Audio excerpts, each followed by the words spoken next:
दोस्तों, जरा एक मिनट के लिए कल्पना कीजिए, आपकी उम्र 70 साल है, सुबह की चाय हाथ में है, लेकिन दिमाग में सुकून नहीं, सिर्फ हिसाब चल रहा है। दवाइयों का खर्च, बिजली का बिल और बैंक बैलेंस। अब खुद से पूछिए, क्या ये हालात अचानक बनते हैं? नहीं, ये 40 की उम्र में लिए गए छोटे छोटे फैसलों का नतीजा होते हैं। आज जो EMI आपको हल्की लग रही है, वही आगे चलकर आपकी आजादी को भारी बना सकती है। अगर आप 35, 40 या 45 के बीच हैं, तो आज की ये बात आपकी पूरी रिटायरमेंट बदल सकती है। इसलिए इस वीडियो को अंत तक जरूर देखिए, क्योंकि बात सिर्फ पैसों की नहीं, आपकी आने वाली जिंदगी की है। क्या आपने कभी सोचा है कि 40 की उम्र में लिया गया छोटा फैसला आपकी पूरी रिटायरमेंट बदल सकता है? आज जो आराम लगता है, वही कल की टेंशन बन सकता है। भारत में अधिकतर लोगों की सैलरी 40 से 50 के बीच अपने पीक पर होती है। यही समय है जब कमाई सबसे ज्यादा और जिम्मेदारियां भी संतुलन में होती है। 30S में घर बसता है, बच्चे छोटे होते हैं, खर्च तेजी से बढ़ते हैं, लेकिन 40S में खर्च स्थिर होने लगते हैं और आय अपने उच्च स्तर पर पहुंचती है। यही वो दशक है जहां असली खेल शुरू होता है। आपके पास पैसा भी है और समय भी, लेकिन अगर दिशा गलत हो गई तो यही दशक सबसे महंगा साबित होता है। मान लीजिए आपकी उम्र 40 साल है और आप 1 लाख रुपए महीने कमाते हैं। अगर आप 20% यानी 20,000 रुपए निवेश करते हैं तो भविष्य अलग बनता है। अगर यही 20,000 रुपए हर महीने 10% औसत रिटर्न से 25 साल निवेश हो तो लगभग 2.6 करोड़ रुपए बन सकते हैं। यही चक्रवृद्धि की ताकत है। लेकिन अगर आप सोचते हैं कि अभी आराम कर लेते हैं और 10 साल बाद बचत बढ़ा देंगे, तो समय आधा हो जाता है और रकम भी बहुत कम बनती है। 50 की उम्र से शुरू किया गया वही 20,000 रुपए निवेश 15 साल में करीब 83 लाख के आसपास पहुंचता है। फर्क देखिए, समय नहीं करोड़ों का अंतर बना दिया। यानी 40S में बचाया गया पैसा सबसे ज्यादा मेहनत करता है, 50S में बचाया गया पैसा उतना असर नहीं दिखा पाता। यही गणित असली सच्चाई है। अब बात करते हैं घर की। भारत में बड़ा घर सफलता की निशानी माना जाता है। 40S में अक्सर लोग 2 BHK से 3 BHK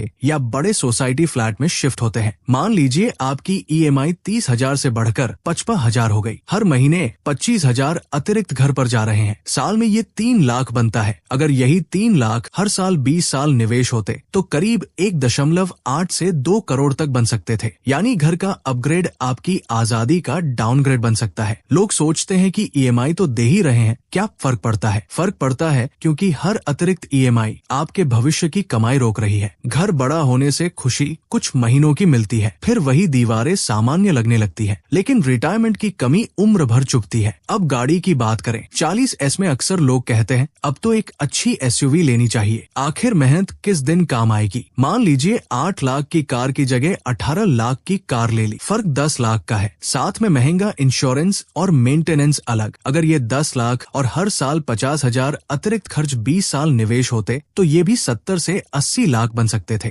गाड़ी जरूरत है, लेकिन स्टेटस नहीं। 5 साल बाद वही महंगी कार पुरानी लगने लगती है, लेकिन उसके कारण कम हुई बचत कभी वापस नहीं आती। अब सबसे संवेदनशील मुद्दा है बच्चों की पढ़ाई। भारत में माता पिता बच्चों के लिए सब कुछ कुर्बान कर देते हैं, यहाँ तक कि अपनी रिटायरमेंट भी। मान लीजिए आपने 15 लाख रुपए रिटायरमेंट फंड से निकालकर कॉलेज फीस दी। वो पैसा अगर 20 साल और बढ़ता तो 80 लाख तक हो सकता था। बच्चा एजुकेशन लोन लेकर चुका सकता है, लेकिन माता पिता रिटायरमेंट लोन नहीं ले सकते। ये कठोर सच है, पर सच है। 40S में लिए गए ये फैसले उस समय छोटे और जरूरी लगते हैं, लेकिन यही फैसले 60S में आजादी और तनाव के बीच फर्क बनाते हैं। आज आपको लगेगा कि जिंदगी का आनंद ले रहे हैं, लेकिन अगर बचत नहीं बढ़ी तो वही आनंद आगे चलकर चिंता में बदल सकता है। 40S आखिरी दशक है जहां आय, समय और अवसर एक साथ मिलते हैं। अगर इस दशक को समझदारी से खेला तो भविष्य सुरक्षित है। आपको अमीर बनने की जरूरत नहीं, बस अनुशासन चाहिए। हर सैलरी बढ़ोतरी का हिस्सा निवेश में डालिए, खर्च में नहीं। आज का छोटा फैसला ही तय करेगा कि कल आप सुकून से जिएंगे या समझौते करेंगे। 40S मजे का नहीं, समझदारी का दशक है। अब बात करते हैं करियर की। 40S में आपके पास अनुभव भी होता है और पहचान भी। यही समय है जब सैलरी में बड़ा उछाल संभव होता है। कई लोग इस उम्र में रिस्क लेने से डरते हैं। नई कंपनी, नई भूमिका या नई इंडस्ट्री उन्हें असुरक्षित लगती है, लेकिन यही डर आगे चलकर आय रोक देता है। मान लीजिए आप 40 की उम्र में 12 लाख सालाना कमा रहे हैं। अगर सही बदलाव से आय 18 लाख हो जाए तो 6 लाख का फर्क बनता है। अगर ये अतिरिक्त 6 लाख हर साल 15-20 साल निवेश हो तो ये अकेला फैसला ही करोड़ के आसपास की संपत्ति बना सकता है। लेकिन अगर आप सिर्फ आराम के लिए वही नौकरी पकड़े रहें तो बढ़ती महंगाई आपकी आय की असली ताकत कम कर देती है। भारत में 50 के बाद नौकरी बदलना कठिन होता जाता है, इसलिए 40S आखिरी मौका है आय को तेजी से बढ़ाने का। अब बात करते हैं लाइफस्टाइल इन्फ्लेशन की। सैलरी बढ़ते ही खर्च भी बढ़ जाते हैं। नया फोन, विदेशी ट्रिप, महंगे रेस्तरां सब सामान्य लगने लगते हैं। समस्या खर्च में नहीं, आदत में है। जब हर बढ़ी हुई आय खर्च में चली जाती है तो बचत का ग्राफ सीधा रह जाता है। मान लीजिए आपकी सैलरी हर साल 10% बढ़ रही है। अगर आप उसका आधा भी निवेश करें तो 10 साल में आपकी बचत दोगुनी से ज्यादा हो सकती है। लेकिन अगर हर बढ़ोतरी सिर्फ लाइफस्टाइल में गई तो 10 साल बाद भी आपकी नेटवर्थ वही की वही रह सकती है। रिसर्च बताती है कि नई चीजों की खुशी 1-2 साल में सामान्य हो जाती है, लेकिन निवेश की शक्ति समय के साथ बढ़ती जाती है। 40S में दिखावे का दबाव सबसे ज्यादा होता है। पड़ोसी नया घर लेते हैं, दोस्त नई कार दिखाते हैं, सोशल मीडिया तुलना बढ़ाता है। अगर आप इस तुलना के जाल में फंस गए तो खर्च बढ़ेगा और बचत घटेगी। यही अंतर रिटायरमेंट में लाखों का फर्क बनाता है। सच ये है कि 40S में लिया गया हर बड़ा खर्च भविष्य की आजादी से जुड़ा होता है। ये सिर्फ आज का आराम नहीं, कल की सीमा तय करता है। अगर आप अभी 42 या 45 की उम्र में हैं और महसूस कर रहे हैं कि बचत कम है तो घबराने की जरूरत नहीं है। हर 1% अतिरिक्त बचत दर 20 साल में बड़ा अंतर बनाती है। अगर आप 10% से 20% बचत पर जाते हैं तो परिणाम दोगुना से ज्यादा हो सकता है। आप चाहे तो घर छोटा कर सकते हैं, महंगी गाड़ी बेच सकते हैं या साइड इनकम शुरू कर सकते हैं। 40S में सुधार का समय अभी भी होता है। सबसे बड़ा सच ये है कि 40S का अनुशासन 60S की आजादी बनता है और 40S की लापरवाही 60S की मजबूरी बन जाती है। सोचिए, 70 की उम्र में आप किस कहानी का हिस्सा बनना चाहेंगे? वो जहां आप निश्चिंत है या वो जहां हर महीने की गिनती चल रही है? आपका भविष्य भाग्य से नहीं 40S के फैसलों से बनेगा। अभी लिया गया छोटा कदम ही आने वाले 30 साल तय करेगा। तो दोस्तों याद रखिए, 40S में लिया गया छोटा सा फैसला 60S की पूरी जिंदगी तय करता है। आज आपको आराम और दिखावा चुनना है या भविष्य की आजादी और सुकून। अगर आपको सच में लगा कि इस बात में वजन है कि ये सिर्फ मोटिवेशन नहीं बल्कि हकीकत है तो इस वीडियो को लाइक जरूर करें। कमेंट में लिखकर बताइए, क्या आप अपने 40S में खर्च बढ़ा रहे हैं या निवेश? और अगर आप चाहते हैं कि ऐसी सच्ची और काम की बातें आप तक लगातार पहुंचती रहें तो चैनल को सब्सक्राइब करना मत भूलिए, क्योंकि सही जानकारी सही समय पर मिल जाए तो जिंदगी बदल सकती है।